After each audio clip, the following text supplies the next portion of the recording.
Bonjour à tous, aujourd'hui j'avais le goût de faire une capsule vidéo toujours consacrée au travail du bassin, mais plus aujourd'hui dans les exercices à donner à sa clientèle par rapport à un débalancement ou à un autre. On a vu que dans le bassin, donc, il pouvait y avoir des débalancements soit bilatéral, soit unilatéral, donc un iliaque par rapport à un autre. Ça peut être soit une élévation d'un ilia par rapport à un autre, comme on avait vu dans la dernière capsule, donc une élévation pure du bassin. Dans le cas, ça serait principalement les muscles iliopsoas et carré des lombes à les travailler. Ou on peut avoir donc des antéversions, que ce soit bilatérales ou unilatérales d'un iliaque par rapport à un autre. Donc ça serait les muscles antéverseurs du bassin qui sont l'iliopsoas, le carré des lombes, le droit de la cuisse, le TFL, le sartorius et les érecteurs du rachis en arrière. Et la dernière chose qu'on pourrait avoir, c'est une rétroversion du bassin, donc bilatérale ou toujours un par rapport à l'autre. Donc dans ce cas-là, ce serait les muscles rétroverseurs du bassin à prendre en considération, donc à relâcher. Donc qui serait principalement la chaîne postérieure, donc fessier, ischio, et qui serait aussi les abdominaux en avant. Pour cet étirement, donc, je vais m'installer en bout de table. On va dire que j'étire ma jambe gauche, donc je vais prendre ma jambe droite et me laisser tomber en arrière. Donc ça va principalement servir à étirer l'iliopsoas dans ce cas-là.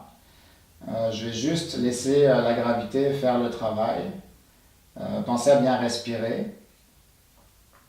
Je pourrais aussi aller essayer de chercher un travail actif en allant donc essayer de contracter mes antagonistes. Ce que je vais faire, c'est qu'avec mon pied, je vais essayer de toucher le sol pendant quelques secondes, pendant 5 à 7 secondes. Je vais prendre une grande inspiration. À l'expiration, je vais essayer d'aller toucher le sol avec mon pied.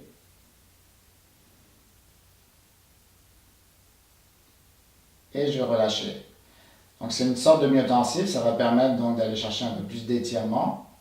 Si je veux aller chercher au niveau du TFL, je vais amener une ADD en plus de l'extension de la hanche pour aller chercher l'étirement, donc on peut sentir vraiment à ce niveau-là.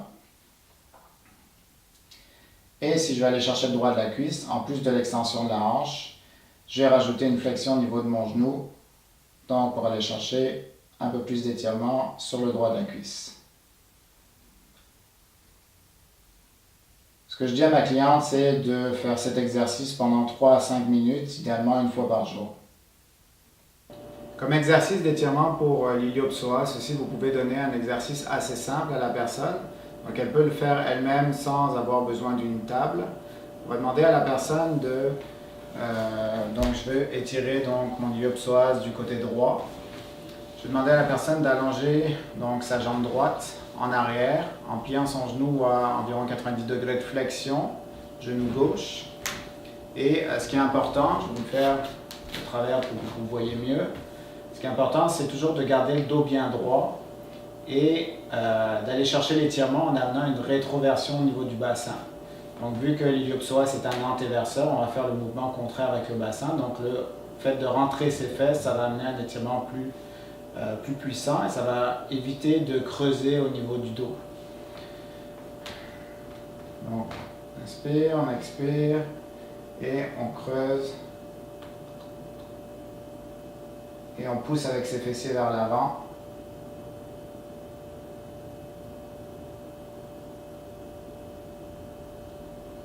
Voilà, ça c'est un étirement assez efficace que vous pouvez donner à la personne. Pour un étirement du carré des lombes, on va donner à la personne l'étirement de la banane. Comme vous aviez vu dans la capsule précédente, donc je le faisais sur table, mais on peut le donner aussi à faire à la personne. Donc cet étirement est assez simple à donner. Admettons donc que je vais tirer le carré des lombes du côté droit. Ce que je vais faire, c'est que je vais amener ma jambe droite en avant de la jambe gauche, donc en croisée, en avant. Et tout en maintenant mon dos bien droit, donc pas en amenant de flexion ni d'extension, donc en restant le plus neutre possible. Je vais amener mon bras droit donc, sur le côté. Ça va me permettre d'aller chercher toute la chaîne latérale, que ce soit au niveau thoracique, mais aussi possiblement au niveau de la bandelette iliotibiale, au niveau du membre inférieur.